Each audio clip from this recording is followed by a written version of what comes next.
Hello, friends.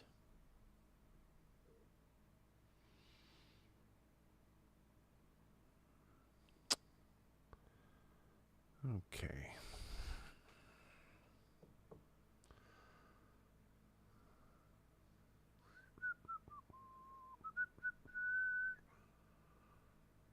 Let's see here.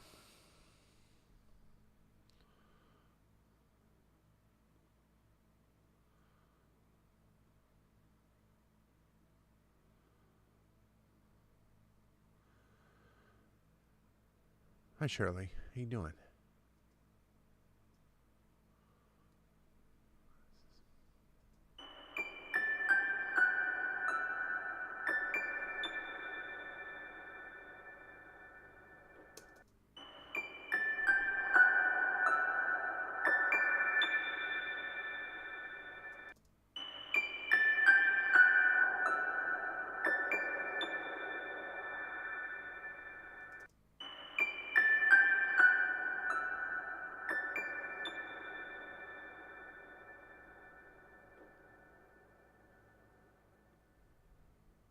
Do a pretty wide. So don't expect this to be too exciting today, guys. This is a technical session I'm doing today, and I'm going to be focusing a lot. And I think about what I want to do when I do these live sessions like this, but I have to chase after the goal. So chasing after the goal means I need to EQ these parts in Tahoe. I've got to make progress on this today. All of these things that I do add up.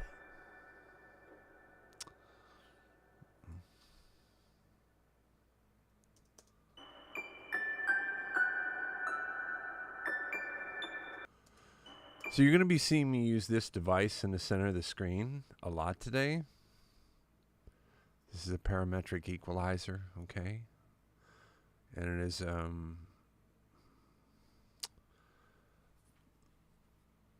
it allows me to shave frequencies, sculpt sound, maneuver things in certain ways. It's not only, so there's two ways to look at these tracks as you see me pulling them up. I'm considering both of these things. This so that you can understand the overview of this. It will make this a little more inviting to you to be able to understand what it is I'm doing and why I'm doing it. I'm listening to the sound an instrument makes in and of itself without anything else around it, right? But then I'm also listening to what happens to that instrument inside of the mix, surrounded by everything else. And I'm making common sense mix decisions that help both the instrument not cause problems for the rest of the mix. Okay, like this harp is a perfect example. When I turn this EQ off and I listen to just this very simple 4 or 5 notes being plucked.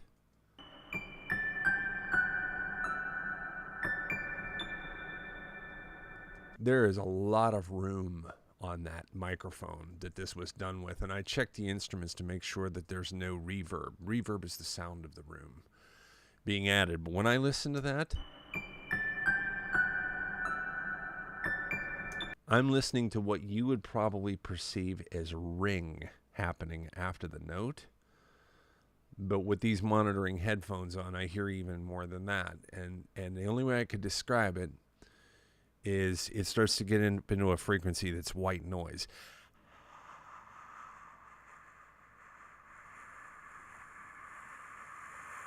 That kind of a sound. It's breath, which can be an exciting thing in a mix, right?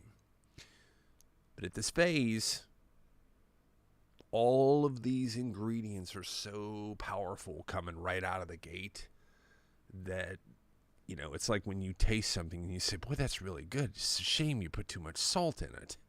Everything else sounds wonderful, but you can't eat it because it's too salty. You know, this harp's a little salty.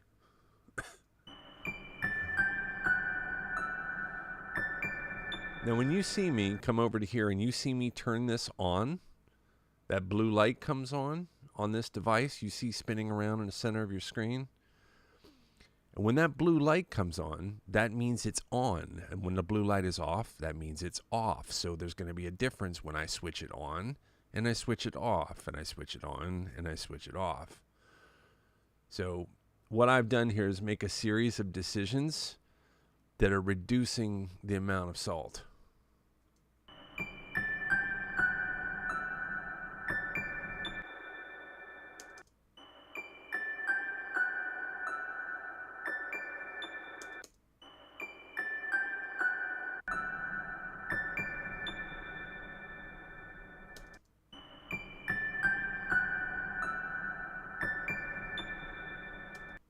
See something here. Turn that guy off for a minute.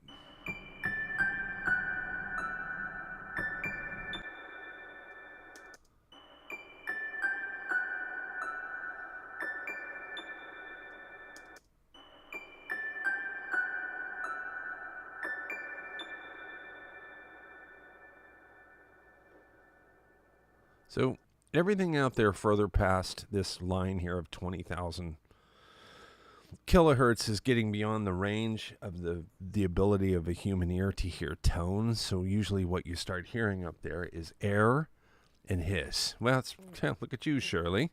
That's why it's called the air band. The air band exists up north of 25,000 kilohertz, and it can give life. It can be an incredibly vivid asset to the sonic experience of a color, of sound. Right now, it's a little too much, because what happens is there's more than this harp going on. Remember I said we listen to it in the context?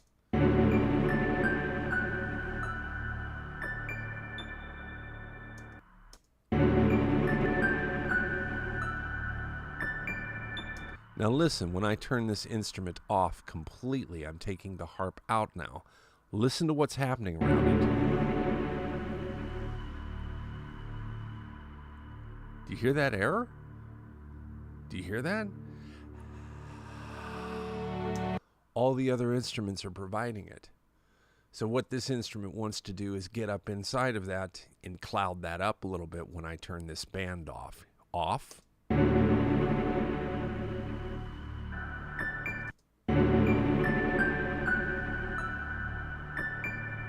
Band on.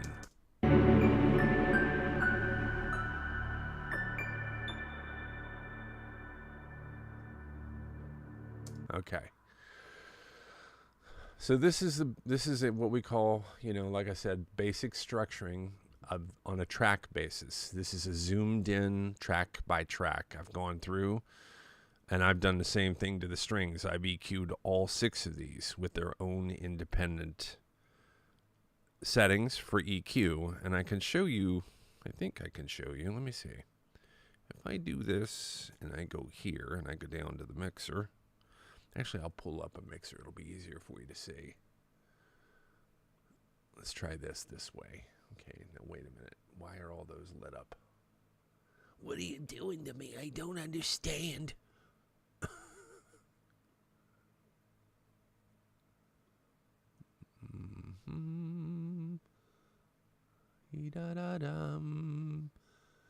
Okay.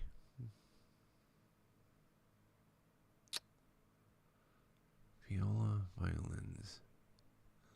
Let's just do single track. No, let's try tracks.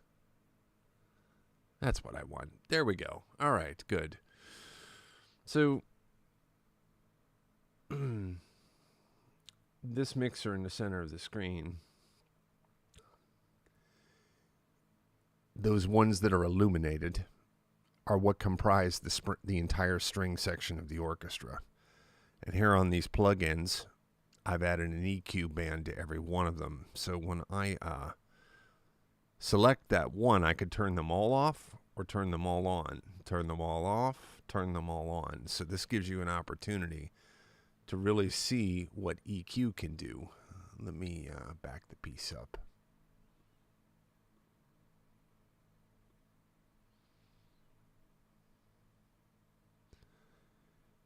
And this is only an early glimpse of settings, which will help the piece overall. Making something different doesn't make it better. You know, if I make decisions, it's for the reason that I think it's really affecting a change that is worthwhile. So I'm going to turn these off.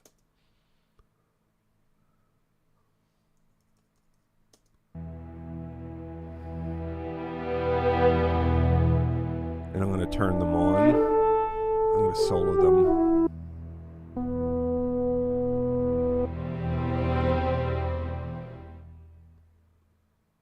Okay.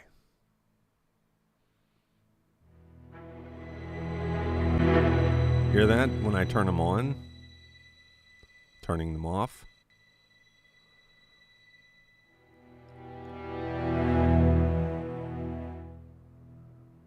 Now I'm going to come out here. I'm going to turn them on right now.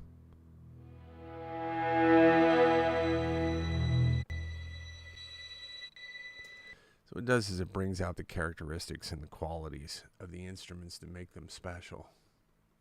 And I also, some people like to remove nasty resonances. Some people don't. I do remove nasty resonances that I don't like, especially when it's around 2,000 kilohertz. 2,000 hertz, I mean.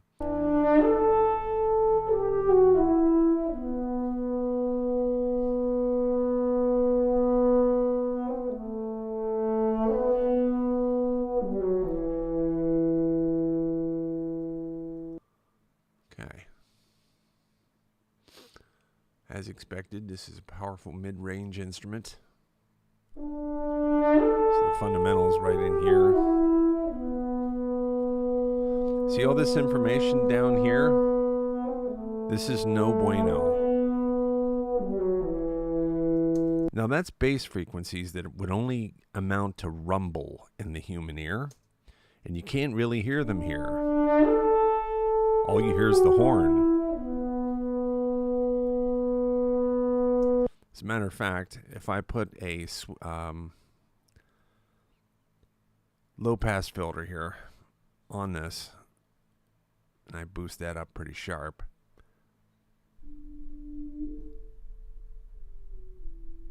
the stuff that I'm talking about is down below there.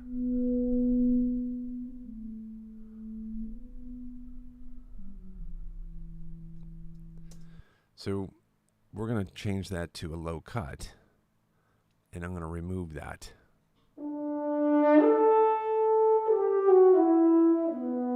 Doesn't need to be that steep.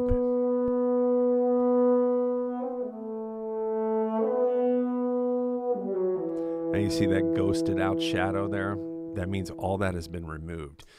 You remove that from one track, it's important. But when you remove it from 100, oh yeah, that's like taking mud out of the mix so that you get sonic clarity, and the tracks don't have to work as hard to be enjoyable.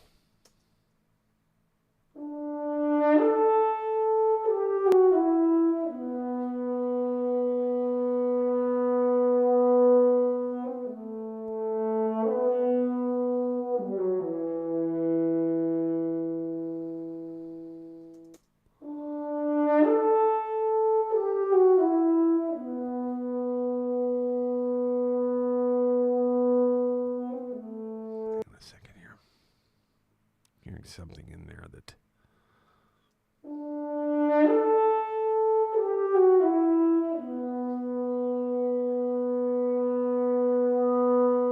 right in there.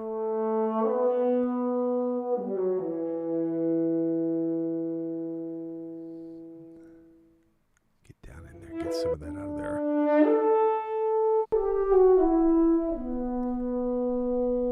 So you can instantly hear that rumble when you have a set of mastering headphones on when I turn that EQ off.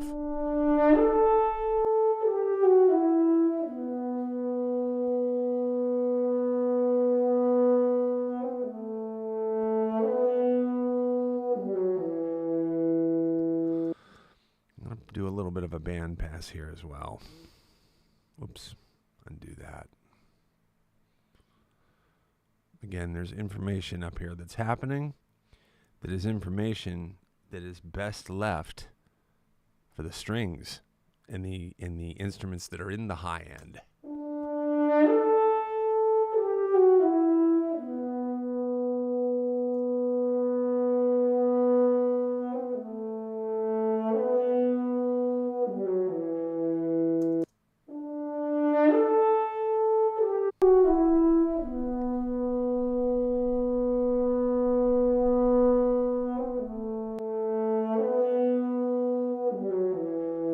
Man, did that clean that up a lot. Holy mackerel.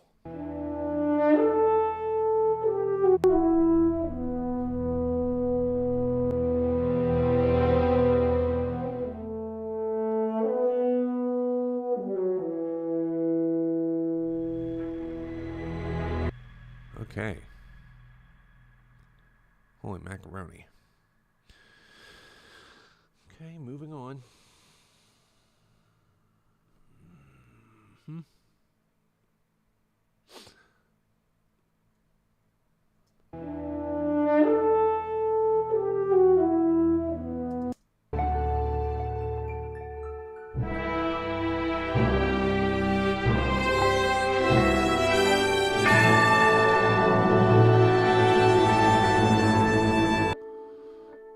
Just knock that bell down a little bit. I boosted the percussion aspects of this track a little bit to get them into place, and a couple of these things are really hammering. So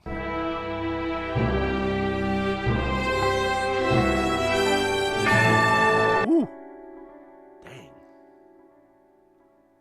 That's because I got the wrong thing. Come on, eyeballs.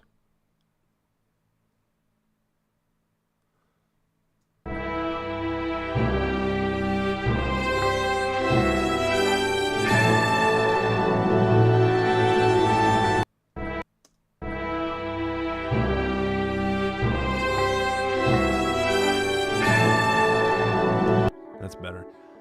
How's everybody doing today? Let's take a look here at the chat room real quick.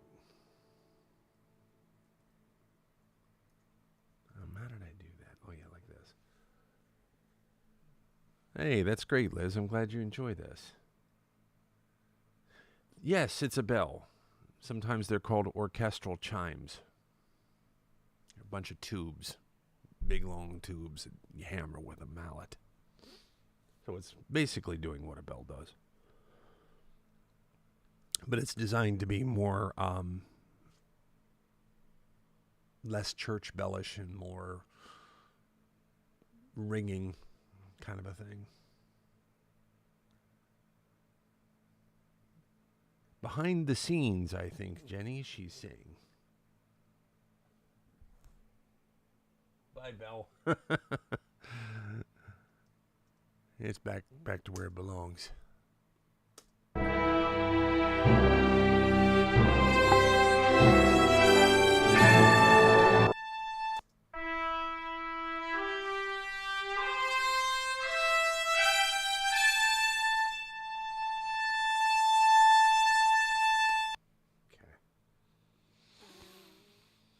Hello, Mr. Trumpet.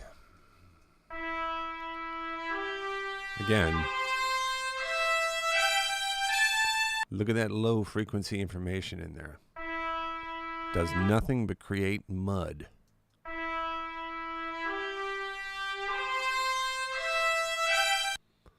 Okay. Let's go low cut.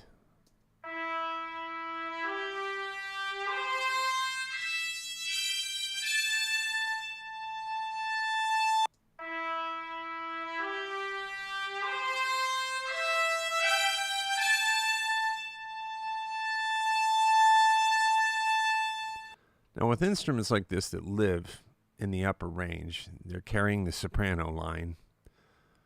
What I like to watch out for is buildup of harsh resonances, and these usually occur somewhere between 1,000 hertz to about 3,000 hertz. I call 2 kilohertz the pain frequency. This zone where that little cutoff is right there, from about here all the way up to here is where we train our ears from the time we are babies to hear this particular set of frequencies more than any other in the spectrum, because that's where mom's voice lives. Dad's is a little bit around here. Mom's is right around in here, you know? So that we have navigated our human existence by being able to articulate a certain set of frequencies very well, more than any others, means that around that same zone, when it gets crowded, it can make you feel like you're not having a nice sonic experience. So in advance of that happening, I'm paying particular attention to that zone all the time. Let me show you what happens when I boost it. Okay.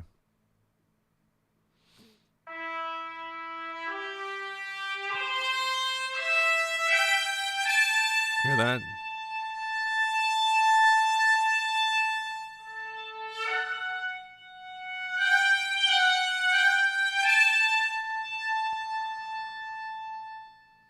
So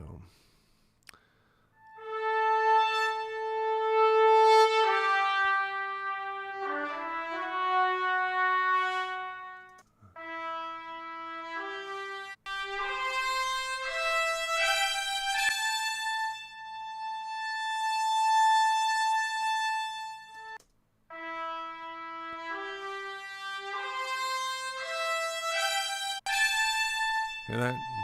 When I turn that EQ on, you can almost feel it plucking you in the eardrum at those frequencies.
On. Oh, I think I already did the solo horn. Yeah, that's right. I'm using the same one. So yes, in here I'm using the same instruments, so I can actually use the same plug-in.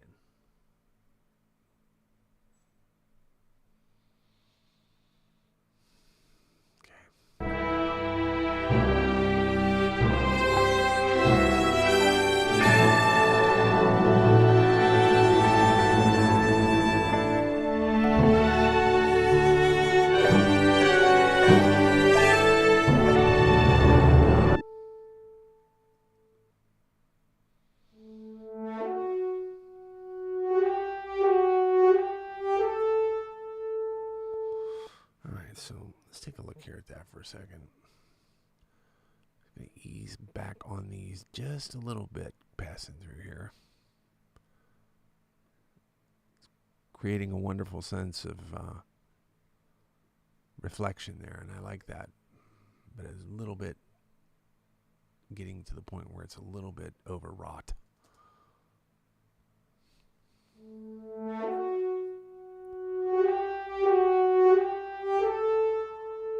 There we go. Okay.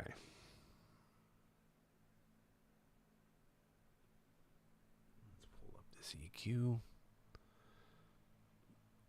And let's go ahead and move this back to the center and just get rid of this altogether for now. Okay.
There we go. A little bit more satiny, a little bit less stabby.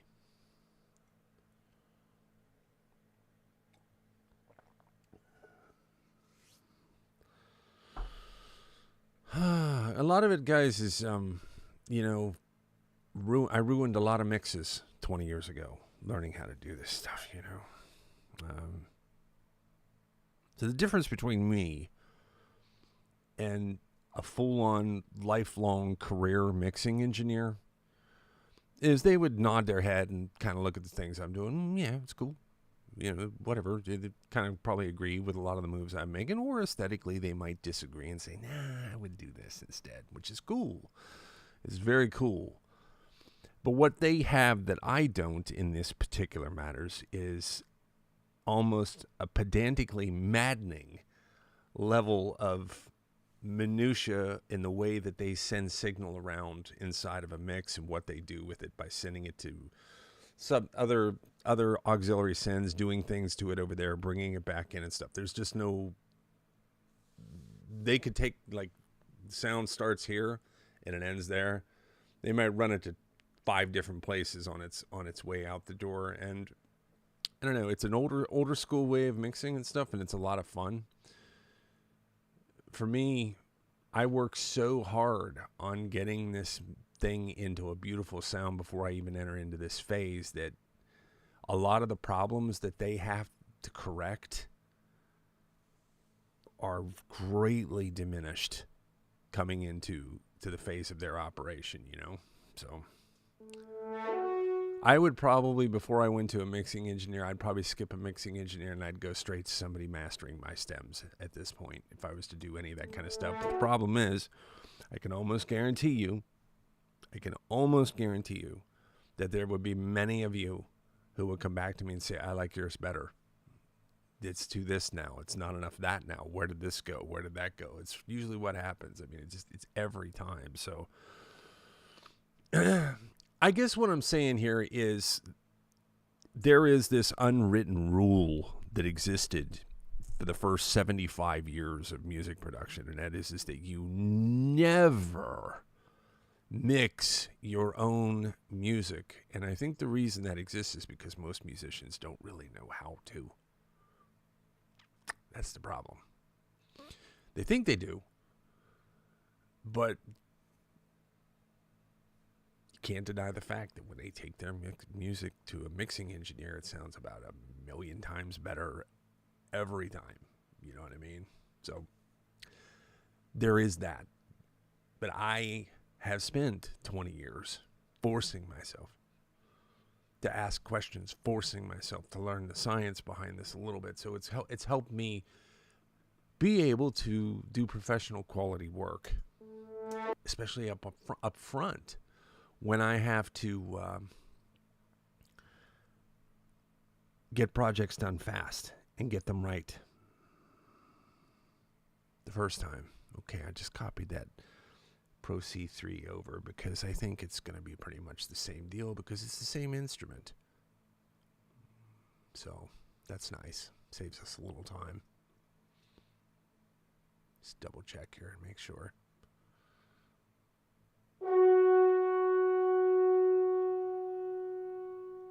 Yep, that's just providing harmony to what's happening above it.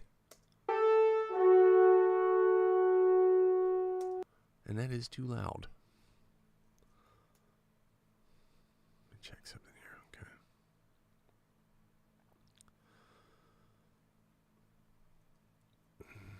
I try to do good, clean volume automation. You square off the edges of the region.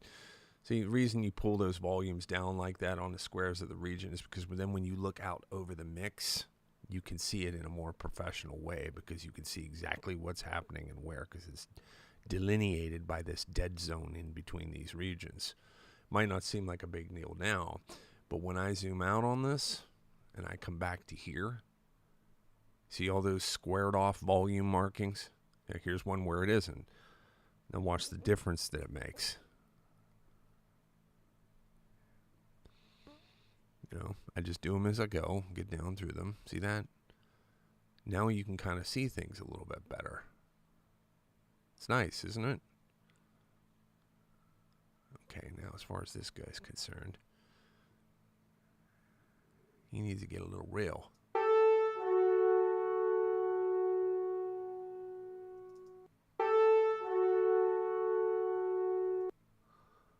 And truthfully,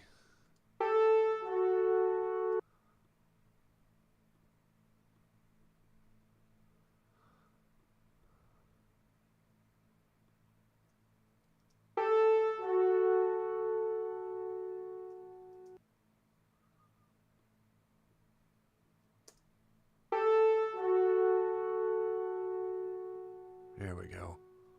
There we go.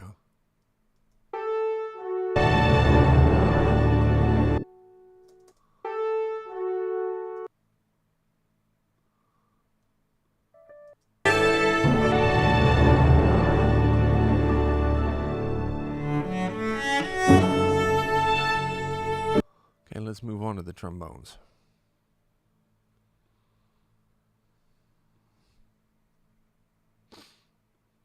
This guy. Okay, trombones. What do you got for me? Let's see here. Let's go like this. Oops.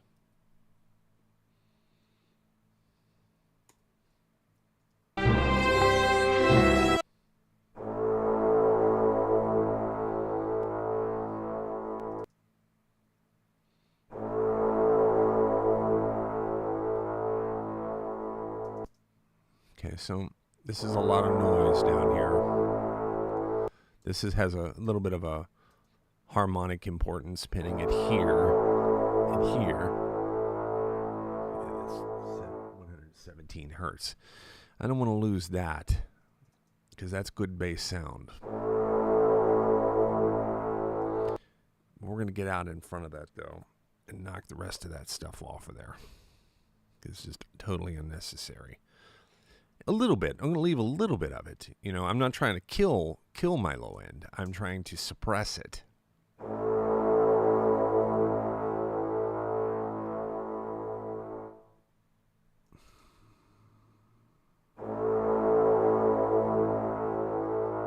Okay. Let me listen to this. See, this is going to enable me to beef this low end a little bit without making mud. I'm creating low end here. I'm creating depth, power, but I'm not trying to create mud.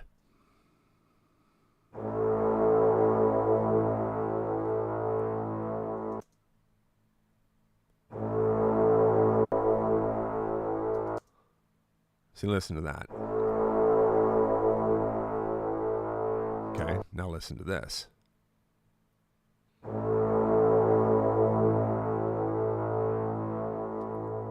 right, so what I'm doing here is I'm cheating. I'm cheating. I'm getting stuff out of the sound that helps my mix. In and of itself, the trombone might sound a little bit better like this, but in my mix, that's going to give me power in the bass I didn't have, you see.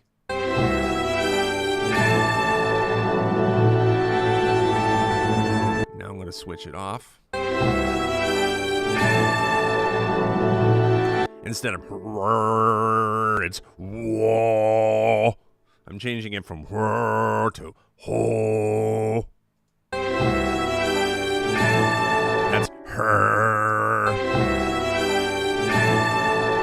Now I'm going to change it to haul.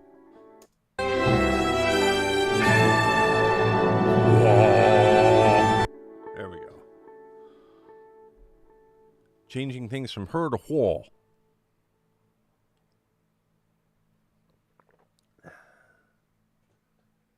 How? Hi, Hall. How you? Liz, you can hear it. That's cool. Hey, Moonshell. How's the Temple of the Moonshell today? Our own mind, our own heart, our own temple. Moonshell is quite a spiritualist. Wonderful, wonderful human being. Nice to see you, Michelle. Hi, Susan. Thanks, Shirley, for hanging out. Hi, Jenny. Jenny. DGD. Into his A. Hey, Charlotte. When did you sneak in here? I see you now. Let me take on. Who else am I missing here? Connie's here. Ann's here. Joyce is here. Nice. Violet. There you are. Hey, look, Violet. Those videos you're doing are insanely good. I mean, like, holy crap. I don't know if you follow Dreams of Violet, but if you don't, you're missing out, because she's been taking my music and putting them to her own videos. And I mean, it's just really cool. Like, the moth thing was so neat to me, because animals are in of the kingdom of all animal, insects, everything alive. Things are spiritual totems, you know. One time, I got to tell you this. I was going through a very difficult place in my life, and just really hard times. I mean, you know, a lot of fear, it resulted in a lot of post-traumatic stress that I had to overcome, and my life was hell for about a 1.5 year period. And I was in a relationship with somebody who had a tremendous alcohol problem. And when I come out of that, at night, I started having dreams about this 2-foot tall praying mantis. And it had these big eyes, you know, like, I'll never forget it, like cuts of a jewel. You know, when you see like what do they call that, precious cut diamond?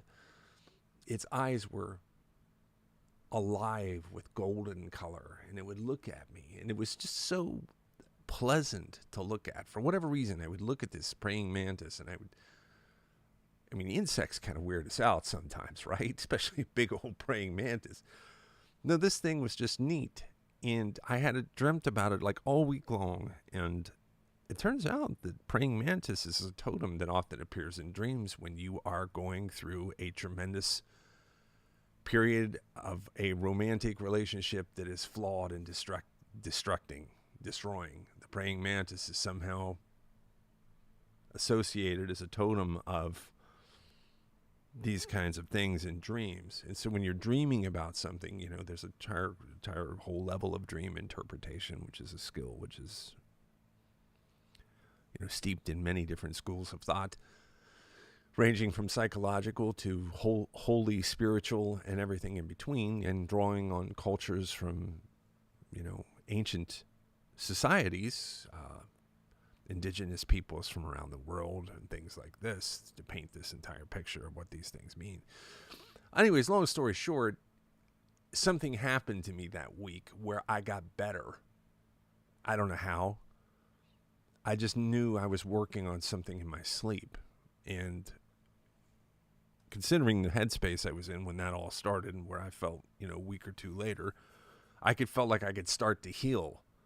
Like whatever it was, there was a wound that was infected in me, and it was making me sick because it needed treatment somehow. I know that's a lot, but I was there, and I can only relate to you what I experienced. So when you make videos like of a moth, I see that as a totem of a kind, and I'm anxious to take a minute and see what the interpretations might be of those. And it's funny, I've heard from a couple of different people about that video, and they're reliving precious memories. I don't know if you saw the video comment by Bill. Did you by any chance see his video comment? He actually made a video comment where he's sharing. You got to see that. Yeah, you got to see that. He's sharing an experience with his child that involved the moth, and it's pretty powerful. I mean, oh, you did see it. Okay, great.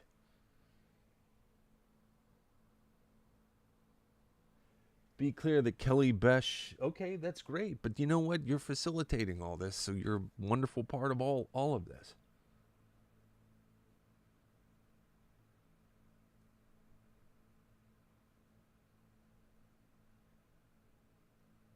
Kelly Besh AI. Yeah, cool. That's awesome. I share them to my Facebook as well. Neat. They are wonderful. Yeah. Well, we're going to have all kinds of new music for you to have fun creating with. Isn't that nice? Right? Okay. Bones. Okay,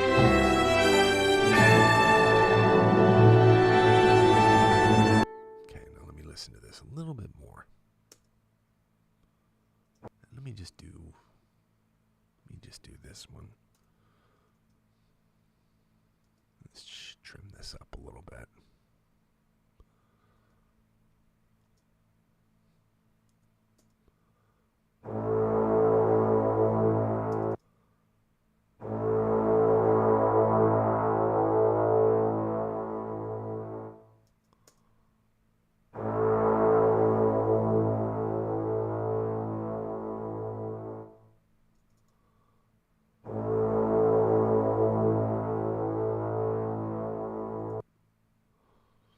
There's only so much of that high end that I need out there.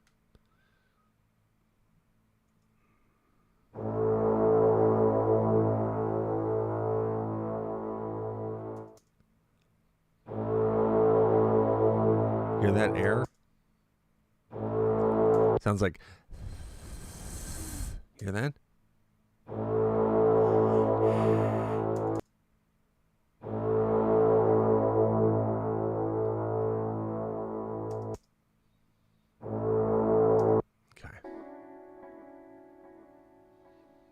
Tuba.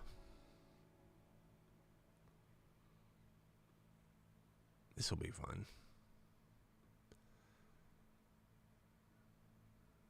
Okay. Let's see where we're at with this tuba.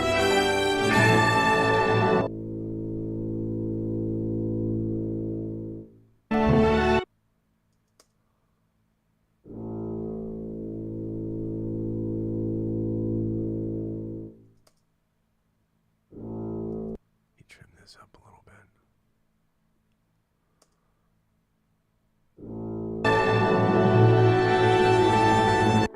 Let me see something here.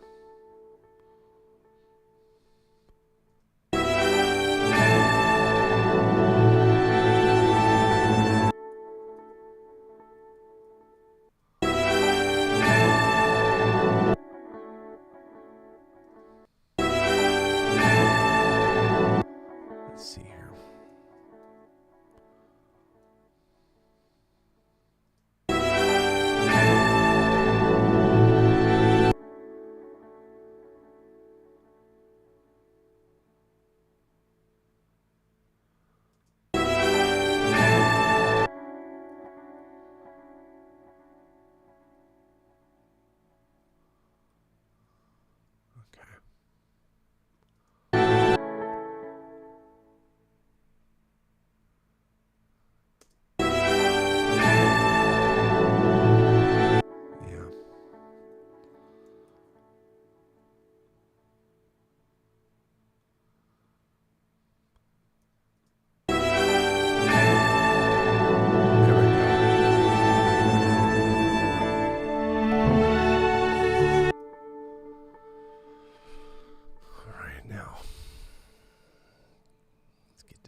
I'm not going to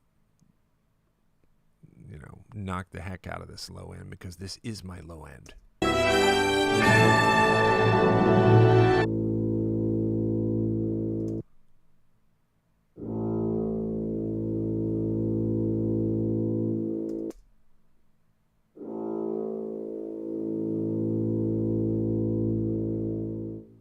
Yeah, just down here. I'll start to cut that around 50. There we go. Just a little more.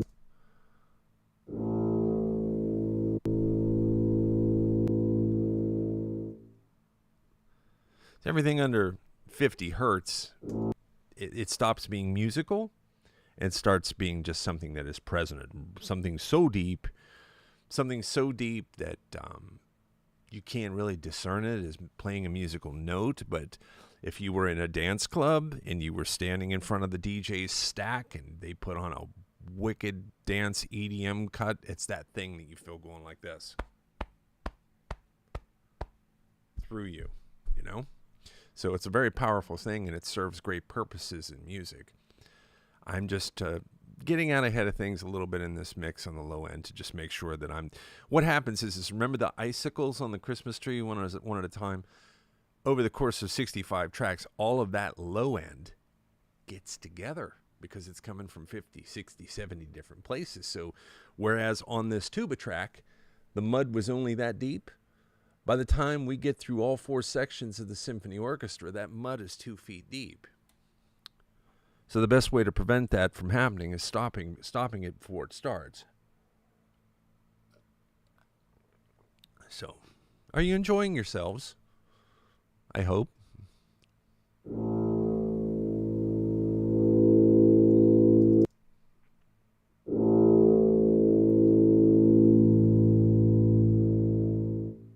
Again, I'm going to cheat this low end a little bit. I'm going to be a little specific about this. I'm looking for that fundamental right there at about 125 hertz.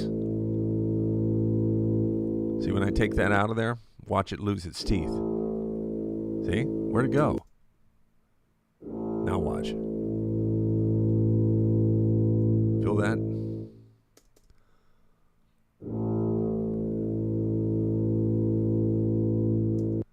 Then what I have to do, essentially, and this is an important aspect of this, right? When you see me bumping that frequency up like that above the line, that's called additive EQ. This means I am adding loudness to 100 hertz. See over here, that says 3, 6, 9. Well, that means quite literally I am increasing the loudness of the track. I'm getting ready to go back now, as soon as I get through some more of these, and I will be shaving that extra. What I'm doing is I'm not trying to use volume to create things. I'm using tone shaping. So the idea is I shape the tone. Maybe the tone gets a little bit louder, but then I move it back down where it was globally, that entire track, to let the frequencies do the work and not volume. This is what we call, getting things to sit better in a mix.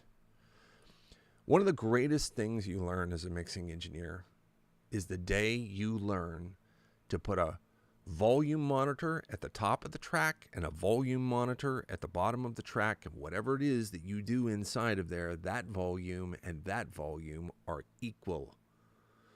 Because when you hear something louder, we mistake that as better. Louder isn't better. Louder is louder. Louder is good. There are aspects to this mix that you were unable to hear before because it was not maximized volume-wise. You see? So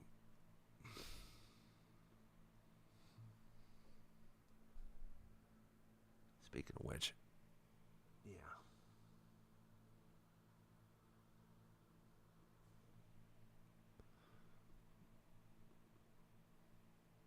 know why that doesn't show up. That's weird. I'll have to figure that out some other time. I can't figure it out right now. I was going to show you something, but it turns out I can't. Okay. Good news. We're almost through brass.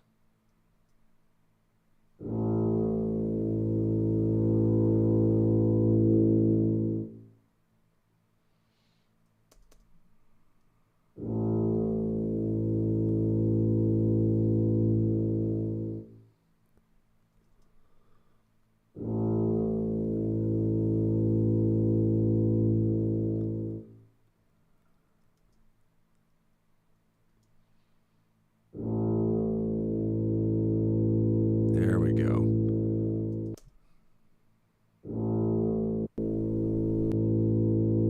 Mm-hmm.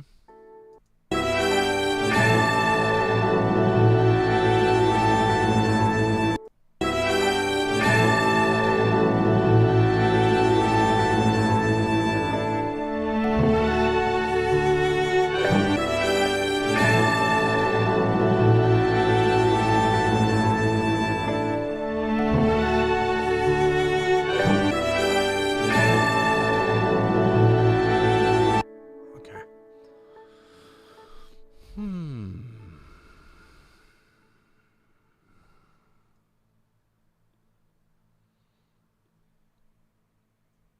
See what's going on here. Oops.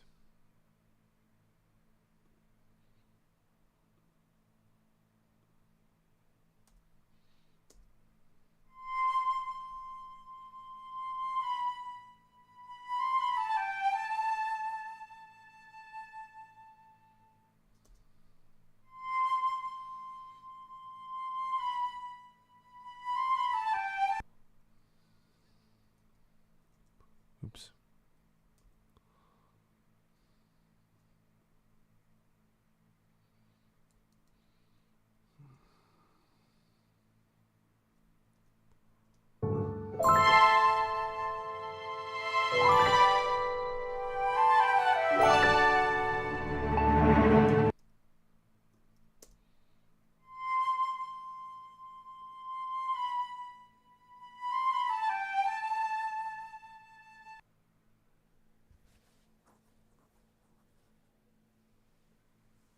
Thank you, everybody.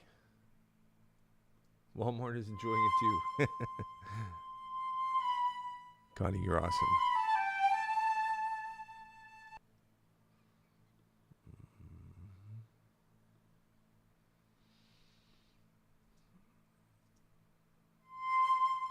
Okay, this is good. It doesn't have any low-end crap in it. I mean, there's no reason to even filter that, so. Okay, this is the fundamental of this flute right now.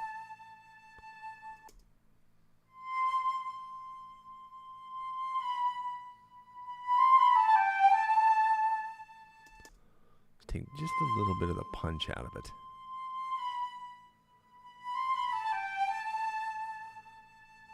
Now I want to listen here on the pain frequency. See if I might be hearing a nasty resonance in there, I think.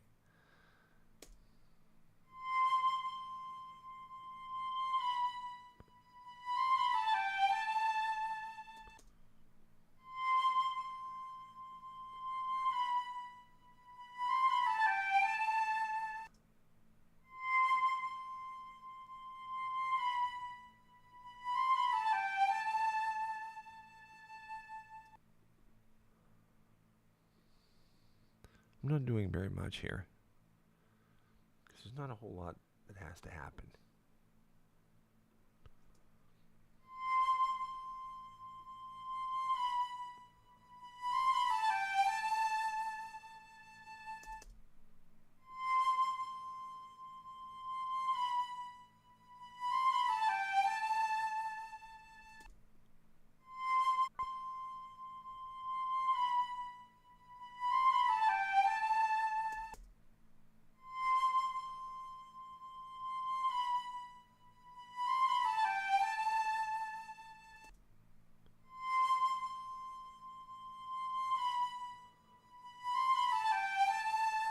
See, because I'm cutting on this painful aspect of it, I'm getting a little bit more out of the high end of it, which gives it the ability to cut through this mix a lot better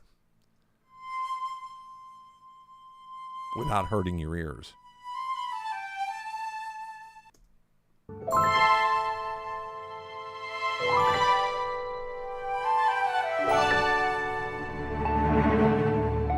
Okay, now this second one is the one that's hurting me a little bit.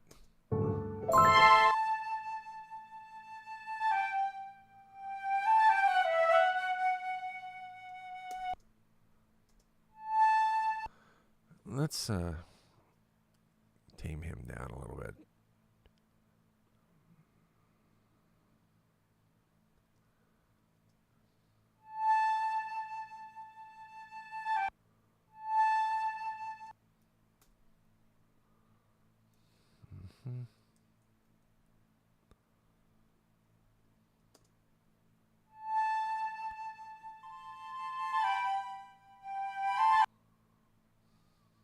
What is this?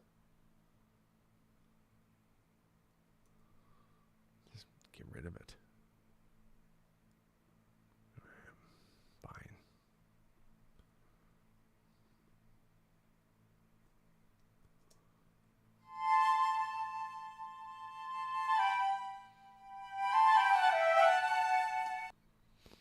It's weird. Whatever reason, it doesn't take much for that lower end of that flute to cut through, and this has to do with the dynamics of a flute and what it does in the lower range.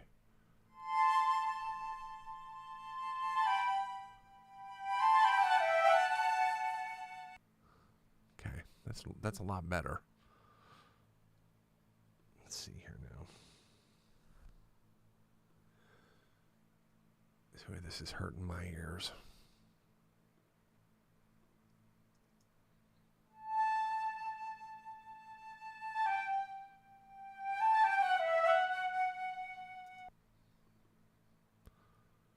A little bit of low end weirdness going on in this particular instrument for some reason.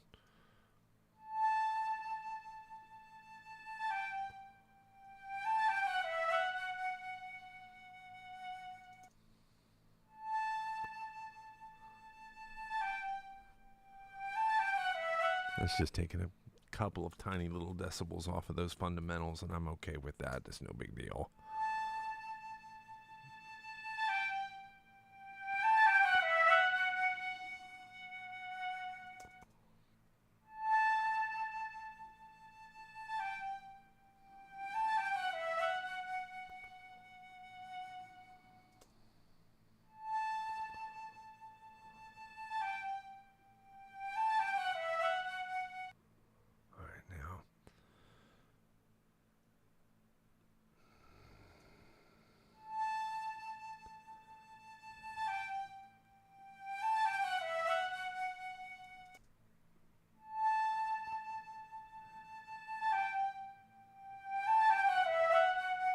See, to me, that feels like a tree stump without that.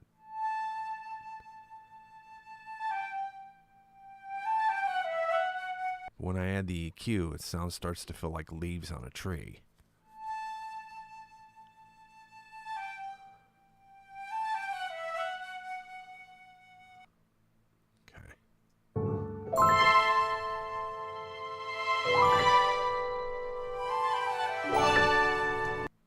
Let's go up here to the piano while I'm hearing this way. And let's just ease that back a little bit.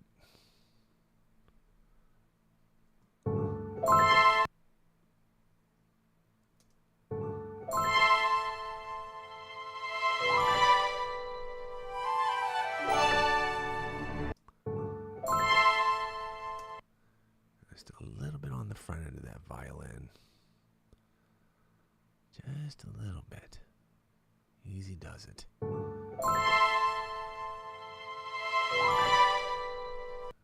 Again, right there, not too bad. Just ease that back just a little bit.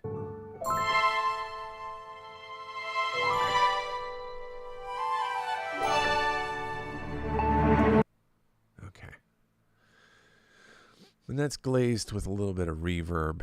It's going to sound even warmer and more pleasant.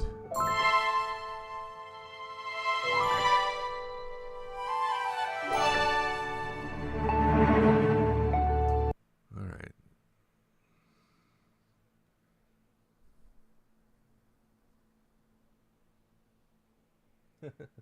Thank you, everybody. Thank you, Pauline. Thank you, Susan. Thank you, Joyce. Thanks, Jenny. Connie, DGD. I'm sorry you had to go, Connie. Okay, everybody, thank you. I'm just going to keep moving here.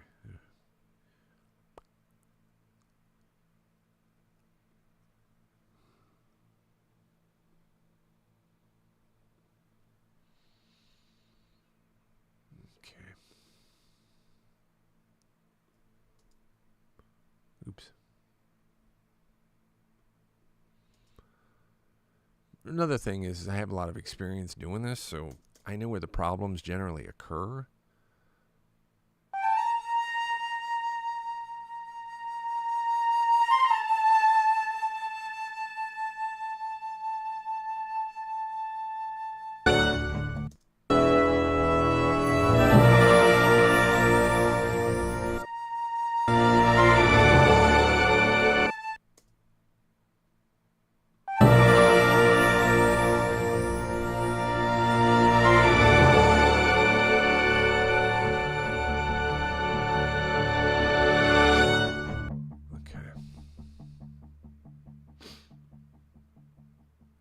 Its volume roughly where it is, just a little bit off. Knock it down just a couple. Okay, see what's going on here.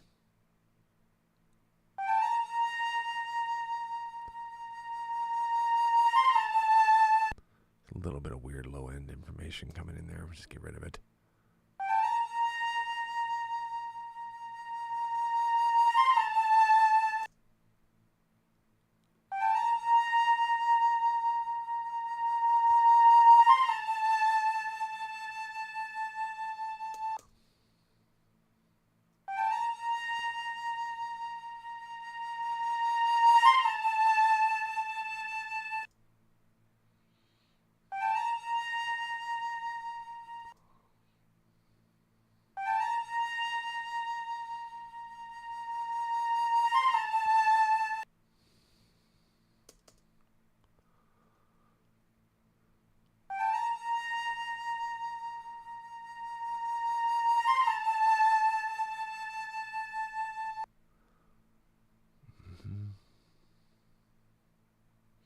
Got to remember, this probably sounds harsh, sticking out like that on itself, but this is a forte, everybody all in passage. So it may not be pleasant to hear outside of its context, but in what it's doing what it's supposed to do.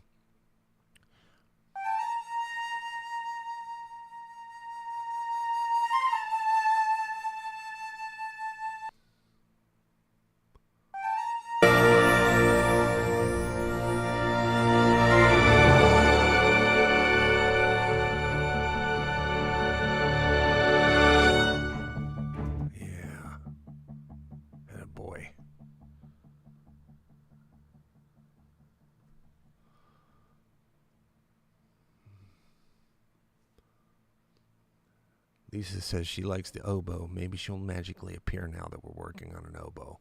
Let's see.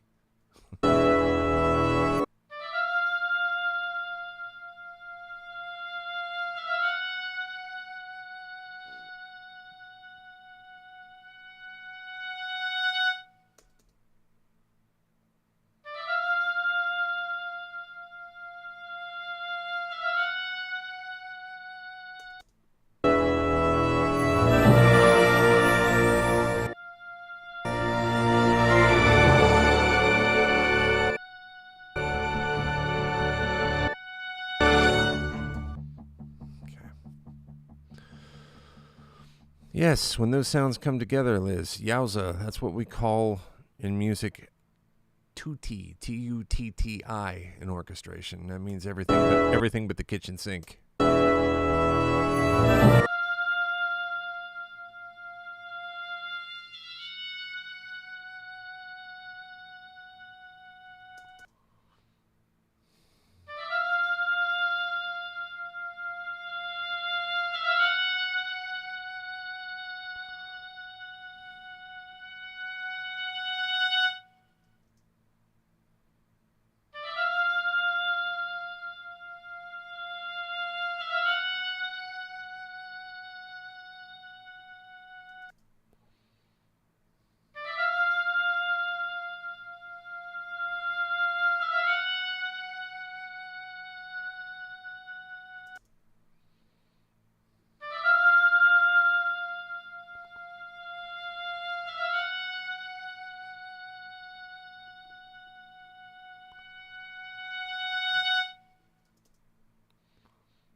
I think that's going to do it.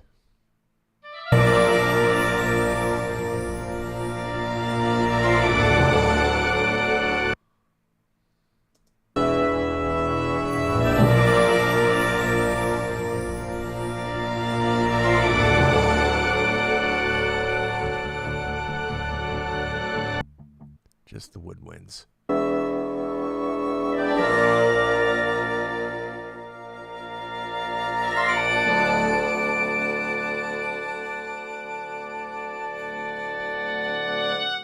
Okay. All right.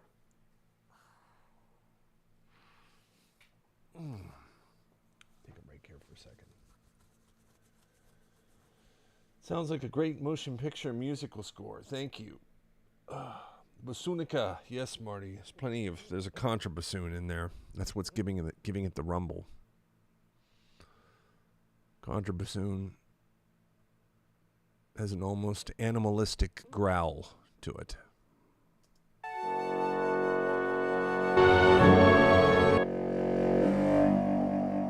Hear that?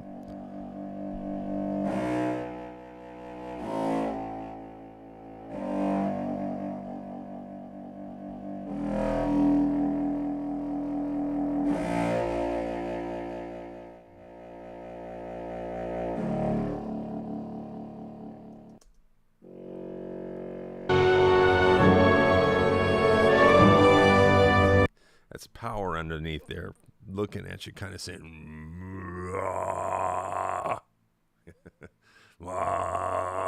growling. Gives the feeling of powerful energy coming across.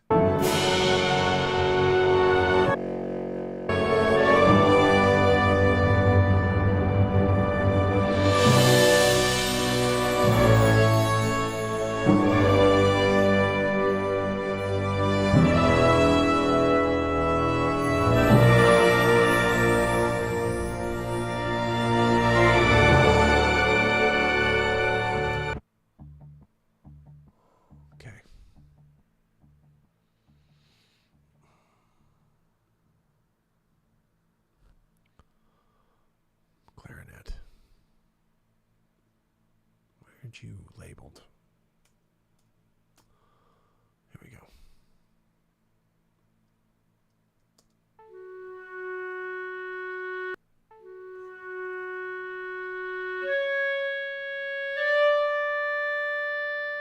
Ooh, I can hear that.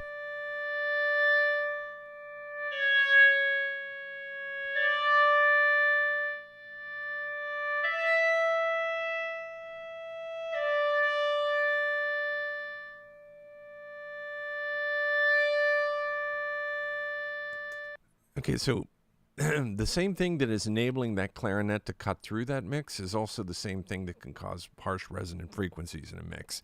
So I need to be careful here.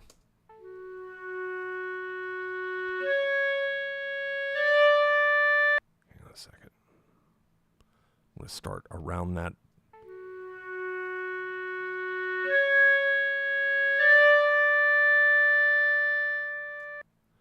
Just going to pull that fundamental back just a little bit.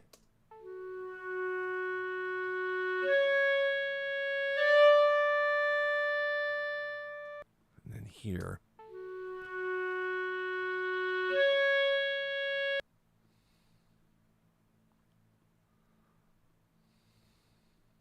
Listen to this.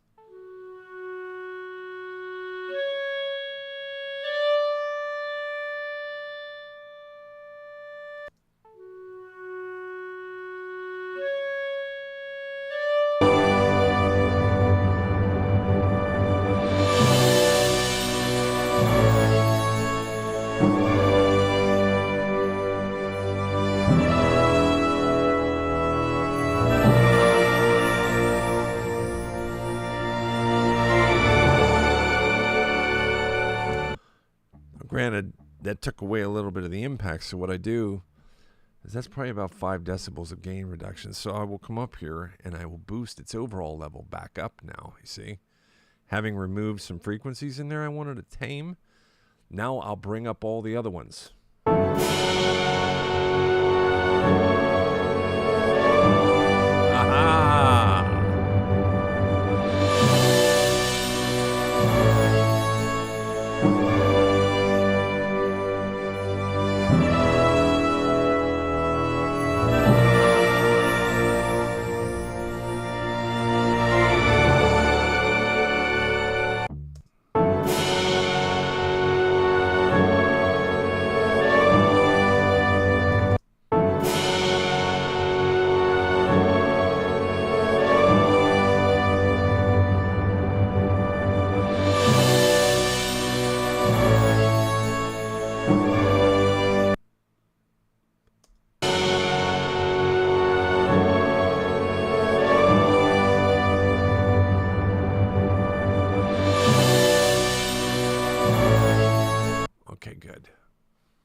Then I got to go in here and level match these things, and I'm going to call it a day for this session.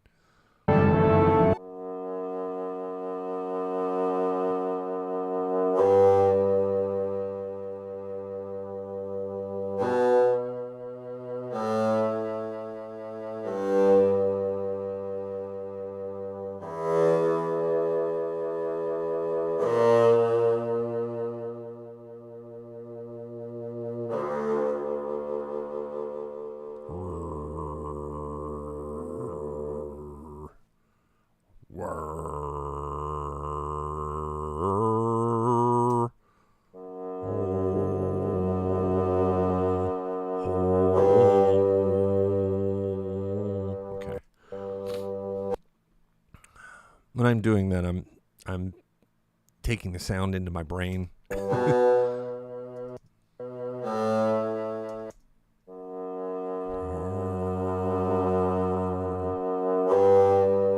the fundamental is right here. Let's take a close look at the fundamental.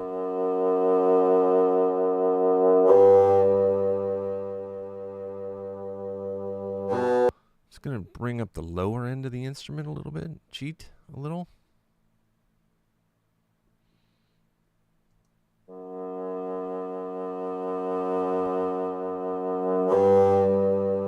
There you go, that one.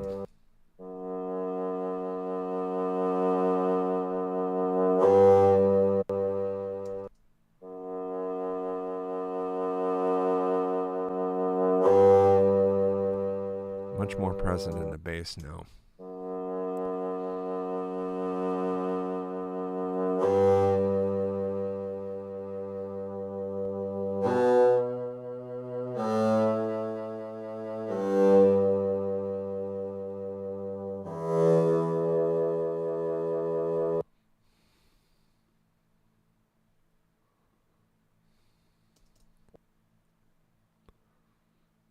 Let's cancel that out, okay.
Not only is that bassoon playing those notes, the cello are playing those notes.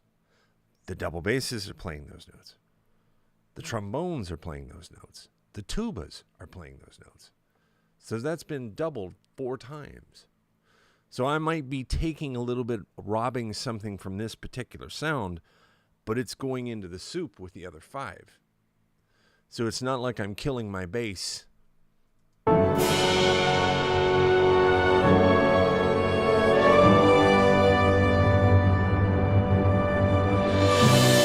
What I'm going to do is I'm going to keep hitting the mute button on the bassoon. Every time I hit that mute button on the bassoon, let me get my head out of the way so you can see. See this line right here? This one. Right now it's gray. When it illuminates, that means it's on. And when it goes gray, that means it's off. Okay? So we're going to start off with on, and then we're going to go on, off, okay?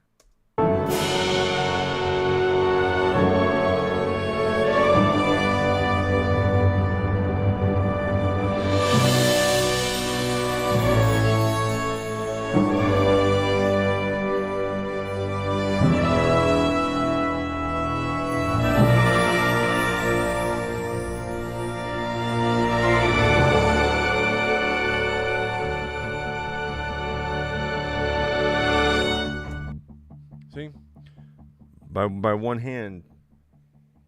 Oh, thanks, Marty. By one hand, I'm zooming in real close to something, then I'm jumping back. Long view. Zoom in, long view.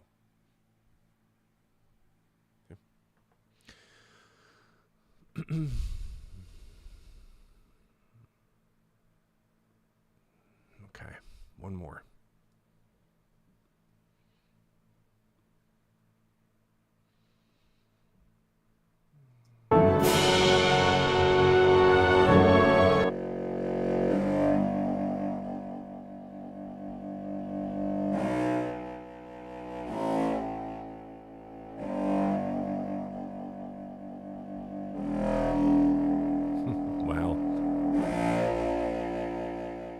I want to hear what's going on down there for a second. So I'm just going to go ahead and put a high cut.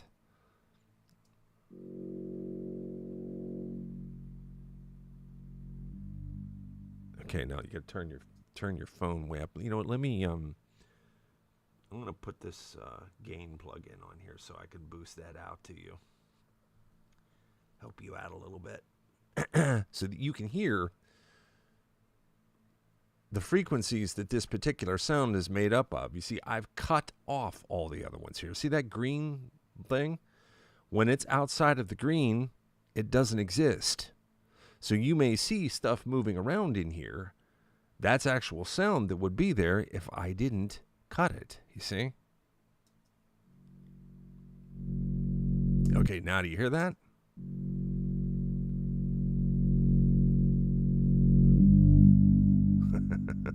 I've boosted that 20 decibels so that you can hear it.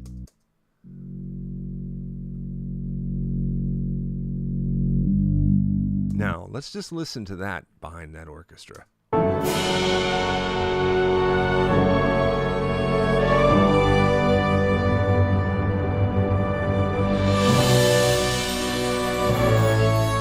Okay, now.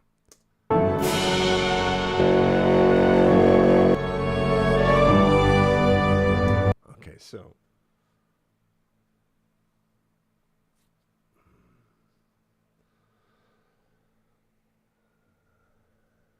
Yes. Thank you, Marty. So much talent, just wow. I'm surrounded by some talented people in this chat room. So much talent in this chat room. Okay.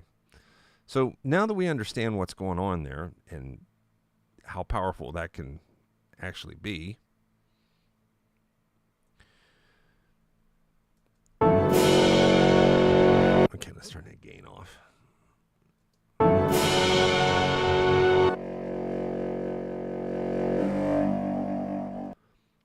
So I got to be careful here because boosting that like that is going to get a little dangerous. So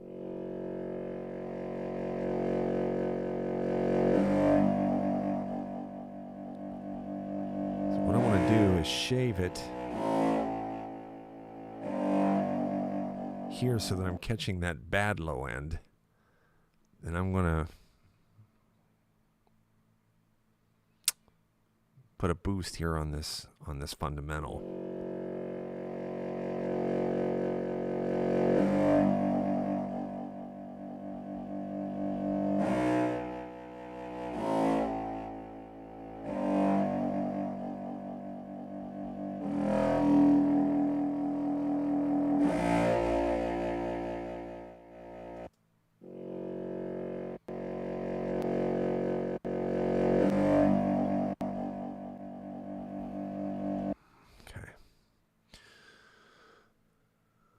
And I don't know, I almost want to create an option here to parallel that low end.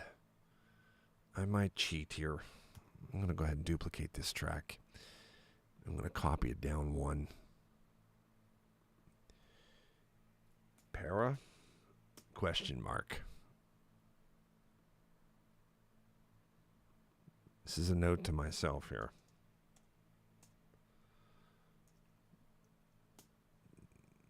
That gives wonderful, powerful low end when I cut the rest of that off. So I might do a thing here. What happens is I do both. So I'm doing a mixing trick. You would never hear a contrabassoon played that way, but I might choose to cheat that low end that way on top of the signal that's already there. Because this thing here that I'm doing, it's not really getting it. So, and that's because so much of the meat of this sound is the growl.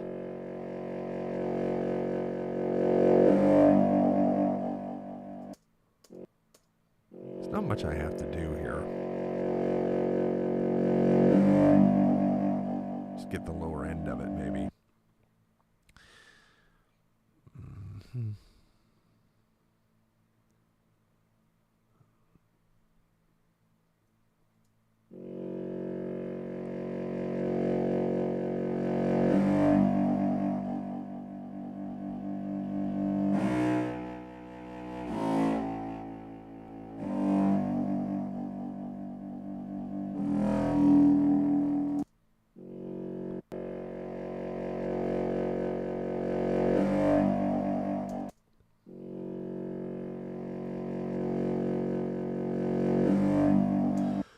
What's happening here is I'm shifting the growl from the higher end of the instrument to the lower end of the instrument.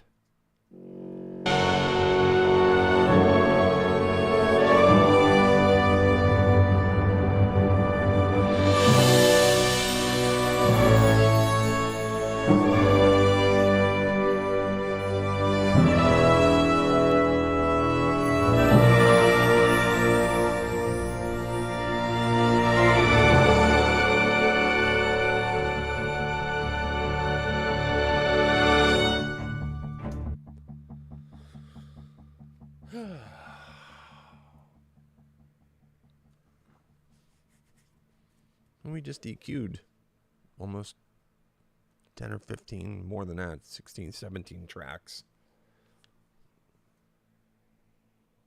It took about 45 minutes in between the talking and the chatter. It's not bad.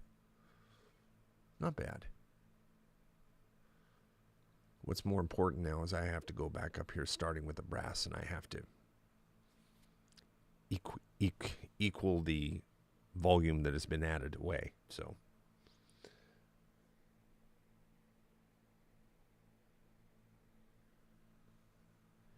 that's there's one in there. There's a trombone in there. How many tracks total? Oh, this isn't a big one actually.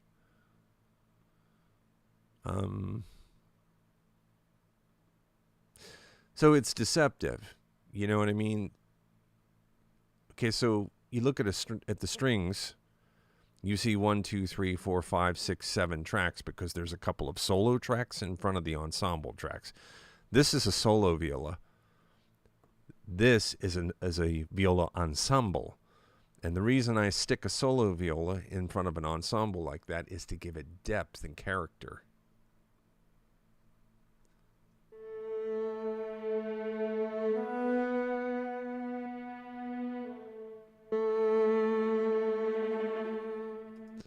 Gives it vibration, character, and makes it a little more grandiose. So, although you see 6 tracks there, it took way more than that to make this. Now I've just expanded this. You see all those gray tracks right in the middle of the screen? That is what's making up that violin line. That's violins 1, but it took all of this tracking to create it. This is violins 2, but it took all of this tracking to create it. Same thing with violas. So when you look at it that way, there's close to probably 125 or 130 altogether, all combined for all of these things. But the actual audio tracks themselves is not. The audio tracks is, 1, 2, 3, 4, 5, 6, 7, 8, 9, 10, 11, 12, 13, 14... 15, 16, 17, 18, 19, 20, 21, 22, 23, 24, 25, 26, 27, 28, 29, 30. Then there's piano, 31, slide guitar, 32, harp, 33. I want to say it's probably getting in around close to 40 tracks. I've done productions where I've had 175 tracks of audio, and it's just stupid complicated. I mean, come on. It's to the point it's just absolutely ridiculous. I mean, once you start getting up around that point, and even professional mix engineers, when they're dealing with high tracking projects like that, are looking to get out of that situation as quickly as they can and into some sub mixing. So the reason tracking can get that big is because what happens is when I unhide these tracks again, and I go back to pointing out using the violins as an example. This yellow bar here is the violin line comprised of all of these grayed out tracks. But here's the thing. There's 3 or more microphone positions creating that track. So if I really wanted to look at this, technically, I could extract all 4 of those microphone positions to make that violin one line. You see? That's a whole different level of next level stuff, you know? It's really not necessary, though. I've mixed the independent mixers on the instruments with the 3 microphone positions mixed in because, you know, we just can't have these taking 2 months at a time. That's just not how we're going to do this. So, you're welcome, Cynthia, of course. Happy to answer your questions. Very much so.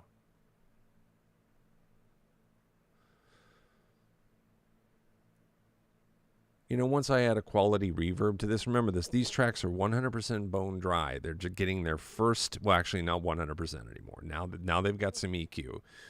But other than that, there's absolutely no special bus processing, absolutely no reverb, nothing, zero, nada, nixed.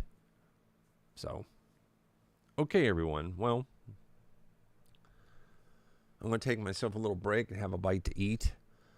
And then I'm going to level out these tracks. Thanks for stopping by today, everyone. Who's coming to Golden Hour tonight? Golden Hour will start at 9 p.m. Eastern, 8 p.m. Central, 7 p.m. Mountain, 6 p.m. Pacific. You're all welcome to join me. Those of you who can make it, your seat is always available when you can't. We'll keep your spot nice and warm for you. I know you all have important things coming and going in life. Sometimes we feel good, sometimes we don't. But think of it as a wonderful table with a seat that even if you're unable to make it, is sitting there waiting for you. That's the light that stays on for you. I'll be at Golden Hour tonight. Wonderful. See you at Golden Hour. Great. Bravo, young maestro. Thank you, Marty. Thank you for sharing. We all have. Jenny says. Thank you, Jenny. All right, then. I'll see you all soon.